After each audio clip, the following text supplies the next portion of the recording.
Caut acum drumul spre lacul de Smarald. Mă întorceam înapoi, că drumul era super plin de noroaie. Salutare, mă aflu azi la Racoș, de unde vreau să fac o tură de gravel pe defileul Oltului către Augustin, să mă întorc pe drumul de asfalt, cred eu că e asfalt, nu știu exact, și să intru scurt puțin și la lacul de Smarald și la Vulcan. Sper să reușesc cu timpul un pic. Nu am fost niciodată, am găsit drumul postat de niște cicliști pe grupul de gravel, parcă nu sunt foarte sigur, și l-am scos, l-am băgat pe comut și să vedem ce iese. Hai, vă iau cu mine.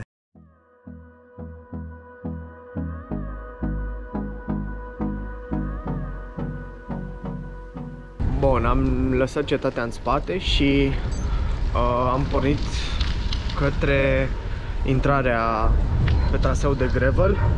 Sunt câțiva kilometri de asfalt până acolo, dar vă țin la curent. Acum sunt în Racoș, fix pe lângă primărie. Am lăsat cetatea în spate și îi dăm înainte.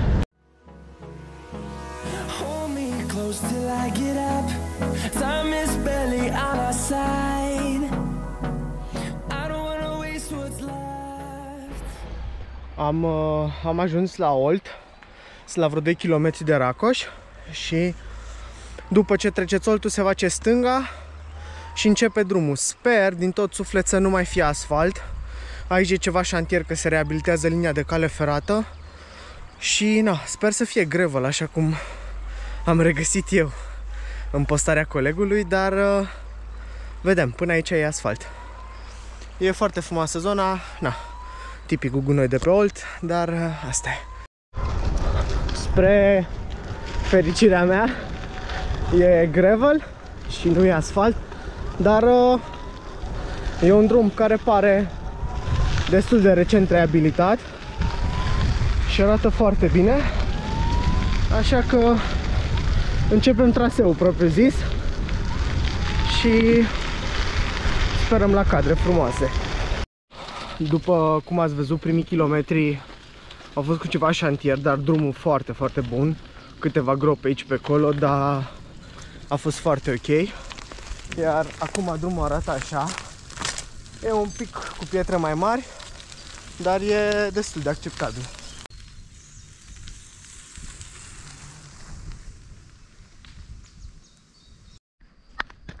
Am ajuns într-o păiniță, de unde se vede foarte frumos defileul Oltului. Se și aude Oltul. Drumul foarte frumos, mici excepții pe unde s-a mai trecut câte un tractor, mai e câte o baltă. Și eu am prins un pic de noroi că, ieri alaltele a plouat și e un pic de noroi, dar Schwalbe G1 rezistă. Mergem înainte, n-am avut probleme, n-am alunecat, n-a trebuit să mă dau jos de pe ea. A fost foarte ok. Eu sunt fericit că drumul e ok și mergem mai departe.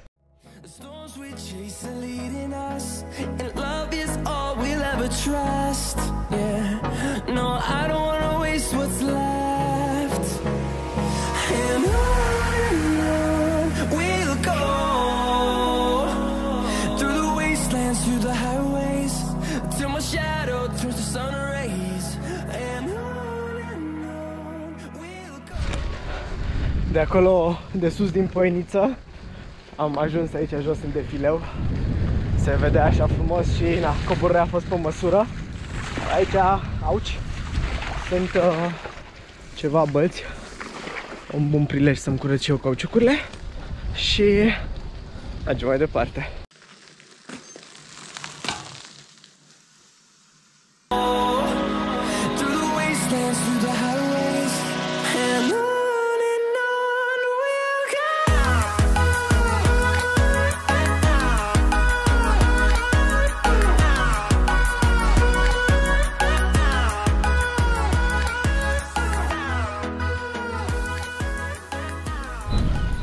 Am făcut vreo 18 km și drumul a început un pic să aerisească de păduri și acum e doar prin niște tufișuri, dar E foarte practicabil, în afară de 2-3 câini de la o stână cu care a trebuit să negociez un pic, totul sub control. A început să mai și usuce, dar na, prefer un pic umed decât cu praf mult. E foarte ok. Bun, nu-mi dau seama dacă satul din față e ce caut eu, dar o să fac foarte simplu, o să întreb. Ăsta e Augustin? Augustin? Mersi! Bun, deci e satul care trebuie, așa că îi dăm înainte. Făcând extracție de cei 1.200.000 de câini cu care m-am întâlnit, am dat și de un drum puțin mai bun. O să trec prin Augustin, poate, dacă am pe unde, trag un pic pe dreapta, la un par de apă. Da, nu pare să am pe unde. Și după aia dăm înapoi spre Racoș. După pauza scurtă pe care am făcut-o, părăsesc Augustinul acum. Bănuiesc că aici trec peste Olt și după aia la un dat iar trebuie să fac stânga, să luăm pe drumul celălalt înapoi. Dar n-aș putea să vă zic exact. Mergem în direcția Bara Olt acum. Și da, Oltul e fix aici sub pod. Și bănuiesc că la un moment dat ar trebui să fac stânga pe undeva. Dar vedem imediat. Cu toate noroaiele, lanțul meu are un pic de suferit și de ținut minte de luat pentru turele mai lungi un pic de ulei de lanț. Eu nu m-am gândit la asta și acum pe partea de asfalt unde merg un pic mai tare se simte. Da, nu e o tragedie, sper să nu fie vreo problemă. Cam asta e drumul, sunt vreo 4 km de drum de asfalt, legătură către partea cealaltă pe unde mi-am propus să o luăm înapoi. Vă țin la curent. După o mică pauză am și reușit să mă hidratez un pic. Mergem înapoi pe partea cealaltă a Oltului, înapoi către Racoș. Și cum am bănuit și văzut, mergem mai departe pe gravel și mai avem estimativ 15 km. Așa că hai să-i dăm. Deci cred că dacă nu mă întâlneam cu niște băieți din Cluj, mă întorceam înapoi, că drumul era super plin de noroaie. Și la un dat apare o mașină și am intrat pe ei, zic, da, drumul, și mi-au zis că la un dat e mai ok și că n-ar fi foarte mult așa. Și atunci am dat mai departe. Acum e relativ ok. Mai sunt pe aici pe acolo niște bălți.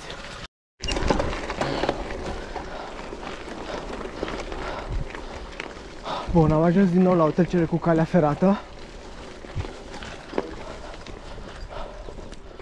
unde trecem înapoi pe partea cealaltă și cred că rămânem pe partea asta până la Racoș. Am ajuns în Racoș și caut acum drumul spre lacul de Smarald, dar nu e nimic. Mă duc înapoi în centru unde am lăsat și mașina să văd dacă de acolo e ceva. Da, cred că am găsit și drumul către lacul de bazalt. Mergem acum să vedem.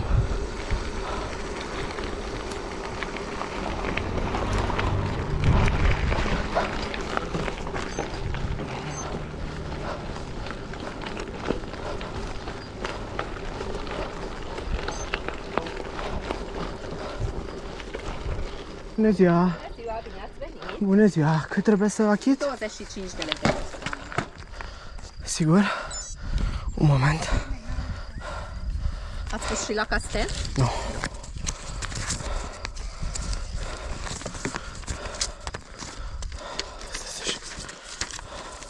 Și cu bonul intrați și la castelul din centru.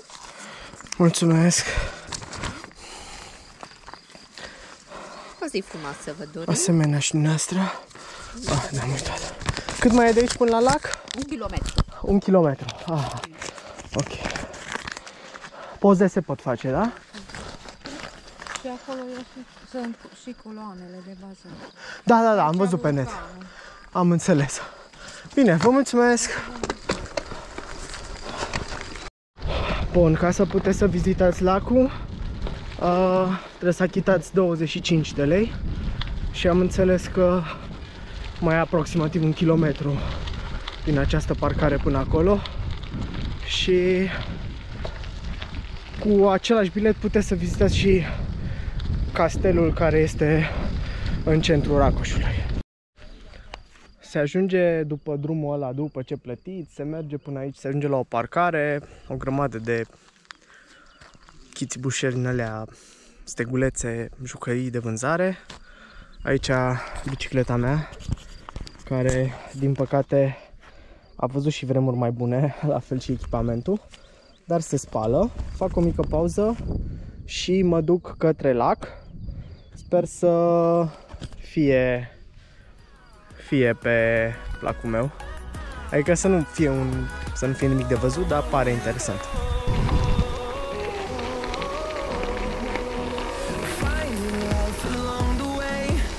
Bun, pe aici se coboară către lac.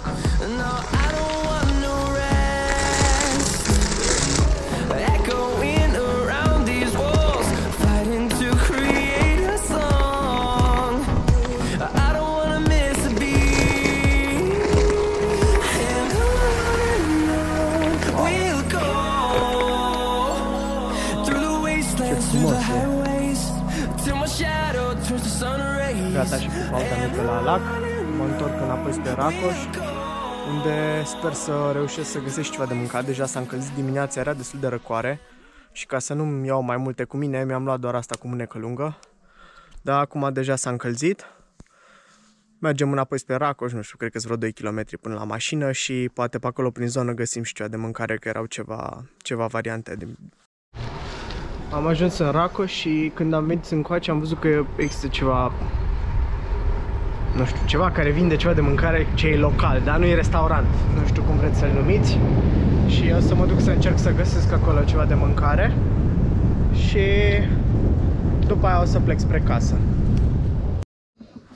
Am găsit o mică curte în care se poate mânca, un restaurant, e un fel de restaurant, se poate plăti cu cardul. Și o să găsiți pe Connect la mine pe unde am intrat și e chiar ok. Au ceva feluri de mâncare, nu pe toate, dar e acceptabil. Salutare, iată și frumoasă. A ajuns la final de Radeț. Bicicleta a avut și zile mai bune, la fel și papucii mei. Dar totul se curăță. Sper că v-a plăcut video și lăsați un like și un subscribe dacă v-a plăcut. Și ne auzim!